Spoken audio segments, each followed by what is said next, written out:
Everyone, आज हम geography का लेक्चर नंबर 34 को स्टार्ट कर रहे हैं। इसके पहले हमने रागी क्रॉप्स और रबी, खरीफ एंड जायद क्रॉप्स, ये सारी क्रॉप्स देख ली थी।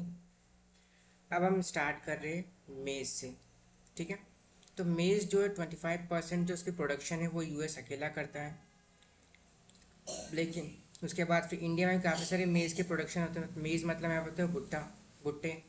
अब भुट्टे जो है, जो मेज़ हैं वो आते हैं खरीफ क्रॉप में, which requires temperature 21 degree Celsius to 27 degree Celsius and grows well in old alluvial soil. In some states like Bihar, maize is grown in rabi season also.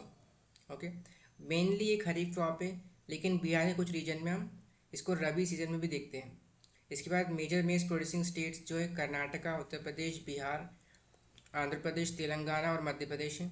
In addition, maize serves as a basic raw material for industrial products like starch, oil, protein, alcoholic beverages, food, sweeteners, pharmaceutical package and paper industries etc. अब यहाँ पे जब हम बात करते हैं मेज़ की, तो इसका 25% प्रोडक्शन जो यूएस में होता है। इसके बाद भी यूएस में कभी ओवर प्रोडक्शन मतलब क्या, इन केस कभी इंडिया की बात की हम करें तो इंडिया में जब शुगर केन का ओवर प्रोडक्शन होता है, शुगर केन का ओवर प्रोडक्शन कभी हो जाता है तो इसके प्राइस एकदम से गिर जाते हैं शुगर केन के। लेकिन ऐसा यूएसए केस में क्यों नहीं होता है? ऐसा यूएसए केस में क्यों नहीं होता? तो इसका रीज़न है diversification. For example, maize as a raw material use नहीं होता है, मतलब यूएसए जो सीधा मेज़ को या भुट्टे को डायरेक्ट मार्केट में सेल नहीं होते। उनके काफ़ी सारे डाइवर्सिफाइड यूज़ केसेस है। For example, starch oil, protein, alcoholic beverages, food, sweeteners, pharmaceutical package and paper industries. वही हम जब बात करें शुगर केन की, तो शुगर केन कहाँ यूज़ होता है सबसे ज़्यादा? सीधा शक्कर बनाने में, शुगर मिल्स में। अगर शुगर मिल्स में एक साथ इतना सारा गन्ना पहुँच रहा है तो ऑब्वियस सी बात है शुगर केन के प्राइस एकदम से गिर जाएंगे। करेक्ट। तो इसके लिए हम डाइवर्सिफिकेशन करना चाहिए हमें, जैसे for example ethanol, ethanol blending. उसी के साथ जो अलग यूज़ है, डिफरेंट यूज़ केस होना चाहिए शुगर केन के। हमें इसको डाइवर्सिफिकेशन करना चाहिए ताकि इससे क्या हो कि एक ही चीज़ पे जो हमारा शुगर केन और हमारा जो प्रोडक्शन है, इन केस कभी ओवर प्रोडक्शन होता है तो इस तरह से प्राइस लॉस और फार्मर्स को जो है लॉस फेस नहीं करना पड़े। ठीक है, इसके बाद मेज़ के बाद हम आते हैं पल्सेस पे। तो India is the largest producer as well as the consumer of pulses in the world, contributing around 25% to 88% of the total global production. These are the major source of protein in vegetarian diet. Major pulses that are grown in India are tur, urad, moong, masoor, peas and gram. States of Madhya Pradesh, Maharashtra, Tamil Nadu, Gujarat, etc. contribute to the maximum production, with the past year production being 23 million tons. Grown in different seasons, can grow in bhangar soil, can grow as a rain fed crop. ठीक है, इसके बाद total pulses production during the 2023, 22 and 23 is estimated at the 260.58 lakh tons, which is higher by 14.0 lakh tons than the last 5 years. Average pulse production of 246.56 lakh tons. Pulses इतना तुअर और मूंग का इतना होता है। ठीक है, इसके बाद शुगर केन पे आती है, तो it is tropical as well as subtropical crop. It grows well in hot and humid climate with a temperature of 21 degrees Celsius to 27 degrees Celsius and an annual rainfall between 75 centimeter and 100 centimeter. India is the second largest producer of sugarcane, only after Brazil, with a production of 446 million tons. It is the main source of sugar, gur, khandasari and molasses, bagasse, etc. The major sugarcane producing states are Uttar Pradesh, Maharashtra, Karnataka, Tamil Nadu, Andhra Pradesh, Telangana, Bihar, Punjab and Haryana. अब यहाँ पे question आता है कि shifting of sugar mills from north to south India.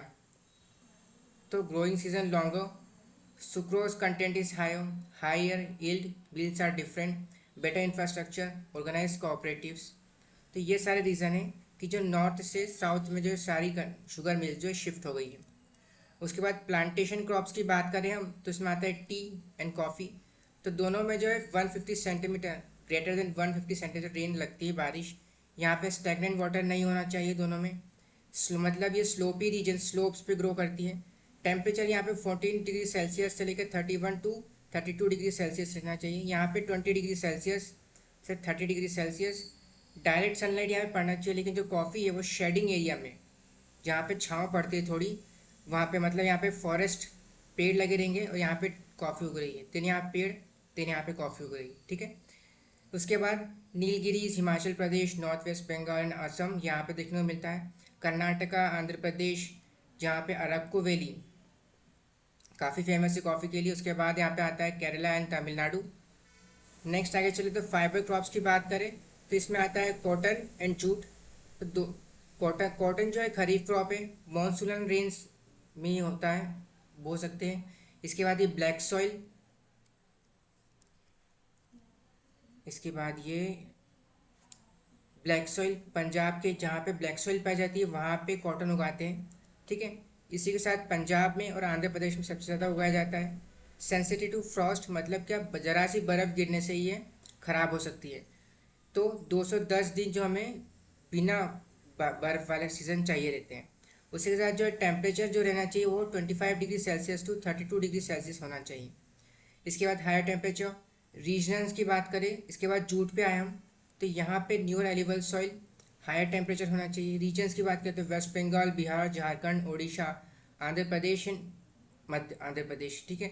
अब यहाँ पे जो जूट है ये पहले वेस्ट बंगाल में सबसे ज़्यादा उगाया जाता था, लेकिन जब हमारा इंडिपेंडेंस मिली और पार्टीशन हुआ इंडिया का, जहाँ पे बांग्लादेश और वेस्ट बंगाल अलग अलग हुए, तो सबसे पहले जो स्कीम है फॉर जूट कल्टीवेशन के लिए वो वेस्ट बंगाल को मिली थी,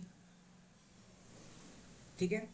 इसके बाद आगे चलते हैं तो सेरीकल्चर पे आते हैं, मतलब क्या, सिल्क कल्चर, सिल्क ग्रो करना। तो sericulture refers to the rearing of silk worms, mainly the bombyx mori, thus the sericulture is also called मोरीकल्चर।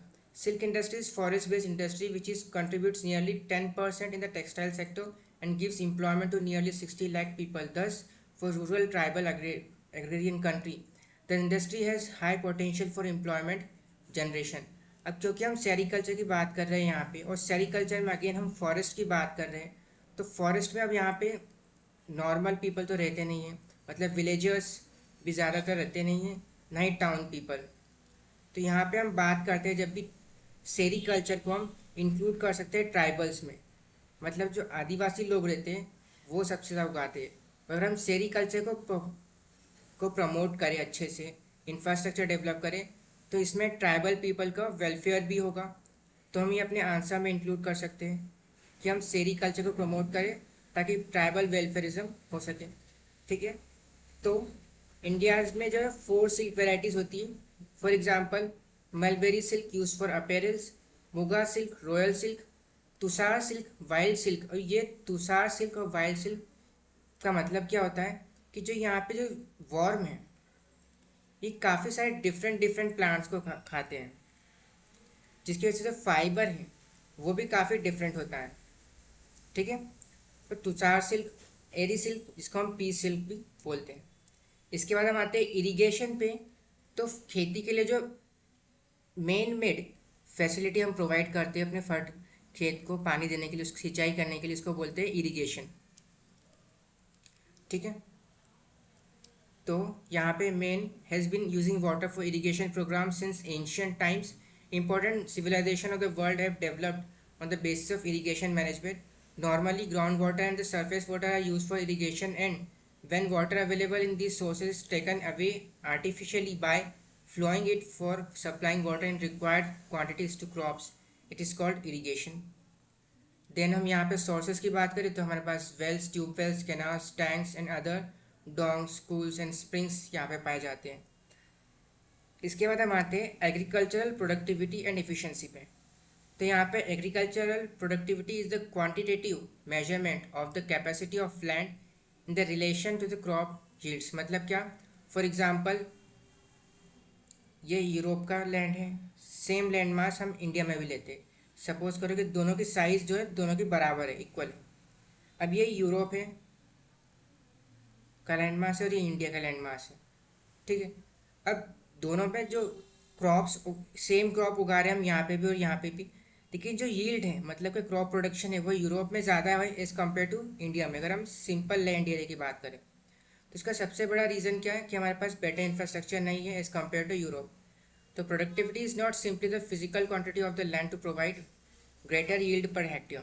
However, the simplest method to measure productivity is per hectare's yield. मतलब एक per hectare पे कितनी yield हम कमा पा रहे हैं, उगा पा रहे हैं, प्रोडक्शन कर पा रहे हैं। It is dependent on two factors, physical and technological facts. ठीक है। इसके बाद क्रॉप इंटेंसिटी की बात करें तो refers to the number of times a piece of land is cultivated in a given year across cropping season. ठीक है। क्रॉप इंटेंसिटी के बाद हम आते हैं एग्रो एंड सोशल फॉरेस्ट्री पे। मतलब क्या, आप खेती करने के साथ साथ कुछ बीच बीच में प्लांट्स भी ग्रो कर रहे हो। ठीक है। तो इसको क्या बोलते हैं हम, एग्रो फॉरेस्ट्री और सोशल फॉरेस्ट्री।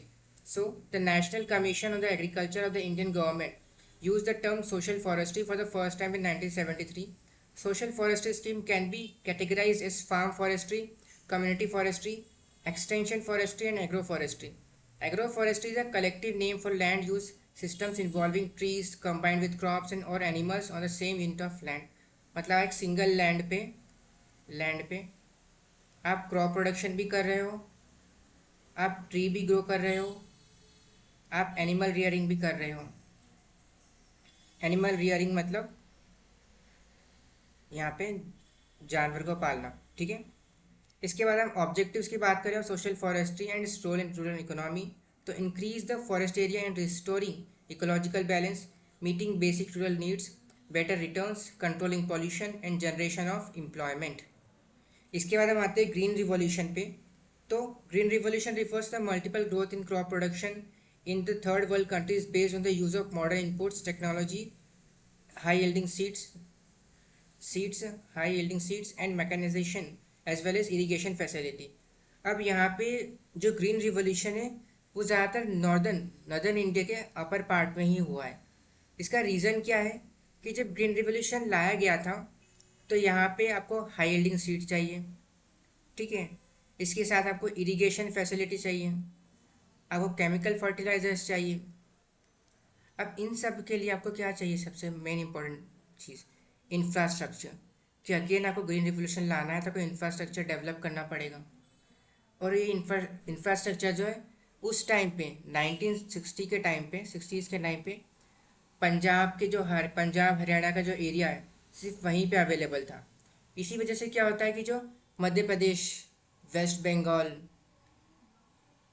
बंगाल, महाराष्ट्र, राजस्थान, इन पार्ट में जो है ग्रीन रिवोल्यूशन कभी पहुंचा ही नहीं।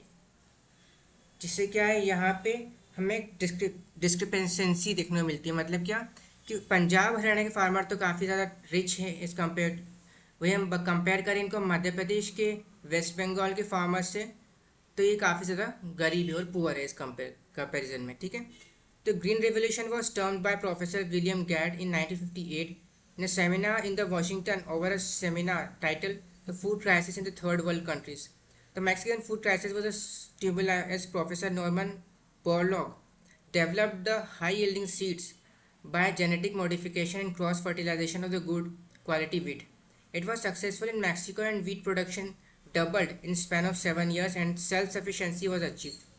In 1961, M.S. Swaminathan invited Norman Borlaug who suggested similar revolution in Indian agriculture.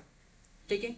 The basis of green revolution, high yielding varieties of seeds, commercialization, use of chemical fertilizers, irrigation facility mechanization, rural electrification, land holdings and consolidation, rural credit microfinancing and use of pesticides, insecticides and weedicides। ठीक है। तो ये सारे basis थे green revolution के। इसके बाद next चले हम लिमिटेशंस की बात करें तो increase stress on high yielding seeds ignoring indigenous varieties. Soil की बात करते हैं काफ़ी सारी सेलाइन एंड इनफर्टाइल हो गई, क्योंकि क्या ज़्यादा पानी यूज़ करते हैं तो फ्लड हो जाता है, यहाँ पे लैंड को फ्लड कर देते हैं, तो खारापन जो है हमें लैंड में सॉइल में देखने को मिलता है। Increase stress on food grains, lake of diversification, मतलब आप बार बार गेहूँ चावल उगा रहे हो, क्रॉप डाइवर्सिफिकेशन यहाँ पे बिल्कुल नहीं है। Focus on food security rather than nutritional security, मतलब आप क्रॉप तो ग्रो कर रहे हो लेकिन उनकी जो न्यूट्रिशन है वो कम होता जा रहा है। ठीक है, और आप सिर्फ गेहूँ खाकर ही, वीट से ही आप सारे न्यूट्रिशन तो खाने किसी भी बॉडी को प्रोवाइड नहीं कर सकते। आपको काफ़ी सारे डिफरेंट डिफरेंट न्यूट्रिशंस चाहिए रहेंगे ग्रो करने के लिए, करेक्ट। तो उसकी कमी होने लगी थी। उसी के साथ रीजनल डिस्पैरिटी, मतलब क्या, पंजाब हरियाणा एरिया काफ़ी ज़्यादा रिच हो गया, फार्मर्स का, रिच फार्मर से भरा है। वही जब हम नदर्न सॉरी सदर्न पार्ट की बात करें, वेस्ट बंगाल, मध्य प्रदेश, छत्तीसगढ़, गुजरात, यहाँ पे, तो यहाँ पे क्या है, फार्मर्स काफ़ी ज़्यादा पुअर हैं।